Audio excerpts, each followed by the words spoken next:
Yeah, in the script, 96,000 took place and they're all dancing on the block. But you have this pool on 175th called Highbridge Pool. Like, let's use that. And, out Esther Williams, Esther Williams.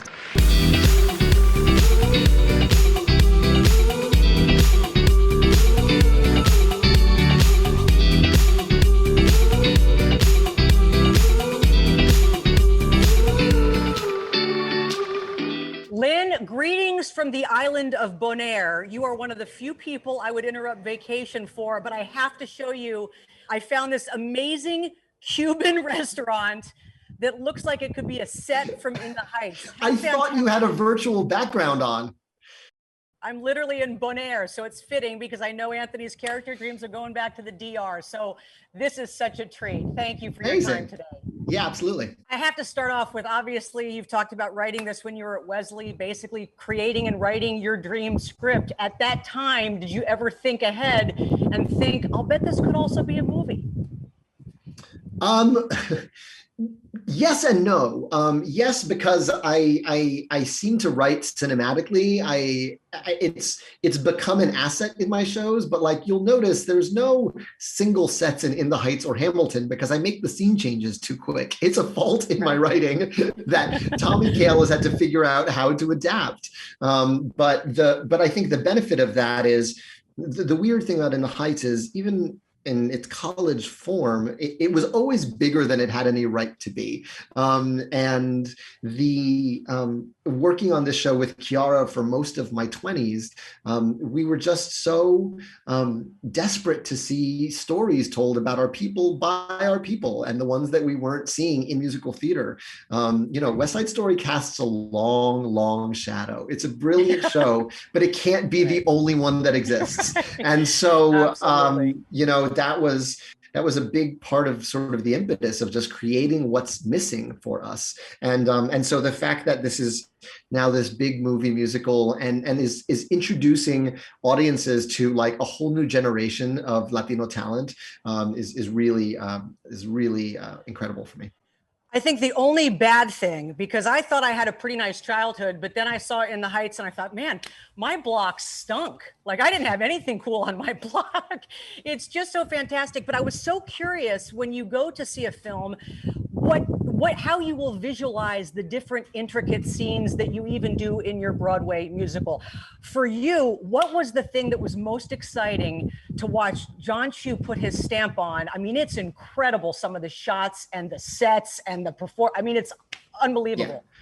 Well, I think Jon took very seriously, like, let's do in the film what we can't do on stage. Like, let's just dream bigger for every single one of these characters. So yeah, in the script, 96,000 took place and they're all dancing on the block.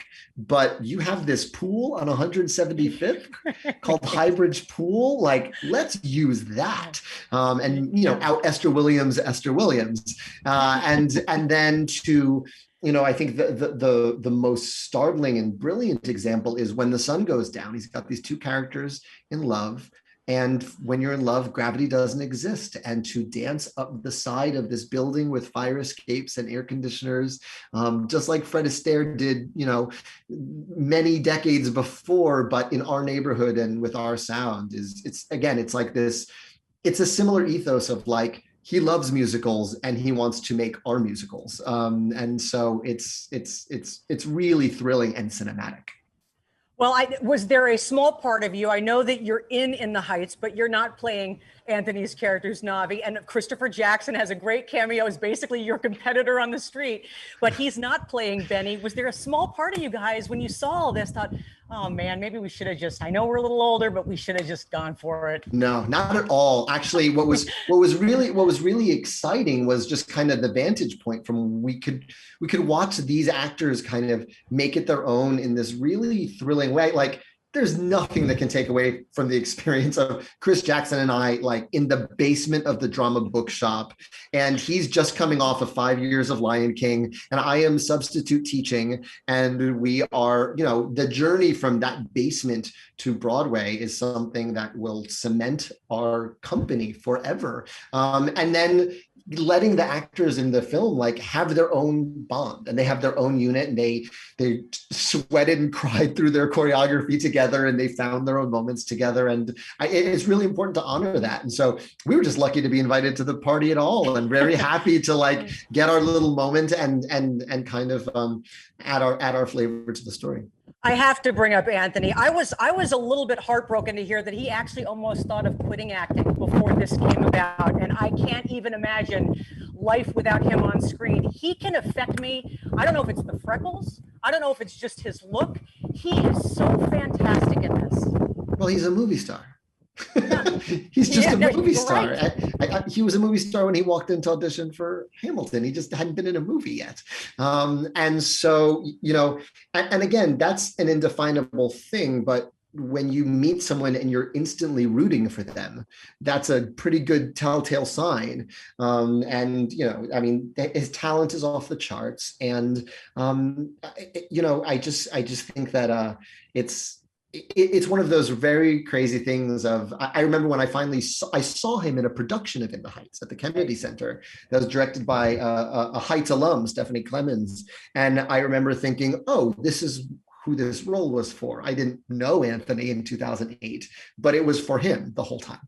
That's how I felt when I saw him play it. Two quick things. Love the message of, let me just listen to my block. How often have we had to have been reminded, let me just take a moment and listen to where I am so I can appreciate it. Absolutely. The thesis statement of this score has always been, I want it to sound like if you walked 10 blocks in my neighborhood. What are the different musical styles and sounds you hear coming out of every window and every corner store? And so that statement is the thesis statement of why this musical exists. Last thing, you say it several times, say it so it doesn't disappear. So I'm going to say my Zoom from Bonaire with Lin-Manuel Miranda so it doesn't disappear. What would you want to say right now so it doesn't disappear? Oh, gosh. Honestly, it is this neighborhood. It's so special to me. When you grow up and stay in a neighborhood, I married someone who grew up in this neighborhood. So I get to time travel every time I walk down the street. It's 5 blocks to the Rock in Fort Tryon Park, where I was writing adolescent poetry as a teenager. It's 6 blocks to where I took piano lessons when I was 7 years old. And then I go home to like my 2 kids. So, it's the fact that I can see my life on the blocks I walk down every day I'm very, very grateful for. Yeah, if I were you, I'd be crying daily. I can't. And just congratulations on everything. I work with Harkins Theaters, the largest family-owned theater chain based in Arizona. Harkins. I know this is on HBO Max, but I want people to hopefully see it on a big screen with a big group and sing and dance and wear your masks and just have a blast. Thank you.